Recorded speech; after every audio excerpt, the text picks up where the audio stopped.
স্থান নিয়েছেন হামজা চৌধুরীও। জামালের টার্গেট, সেই হামজার হেডার, হামজার গোল।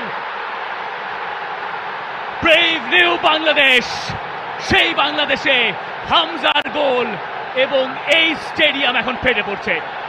দেশের মাটিতে প্রথম ম্যাচেই হামজা দেখালেন কিভাবে গোল করতে হয়। সমর্থকদের যেই ভালোবাসা, সেই ভালোবাসার প্রতিদান দেওয়া শুরু করলেন হামজা চৌধুরী প্রথম মিনিটেই। সেট পিস থেকে সবার ওপরে তালগাছ হয়ে দাঁড়িয়েছিলেন হামজা চৌধুরী, তাকে ধরার আর কারোর সুযোগ নেই। হামজা তার দ্বিতীয় ম্যাচেই গোলের দেখা পেয়ে গেলেন। হামজা যখন থেকে বাংলাদেশের জার্সিটা গায়ে চাপিয়েছেন, এরপরে প্রথম গোলটা তার কপালেই লেখা ছিল। আর কি কপাল, গোলটাও তিনি করলেন কপাল দিয়েই।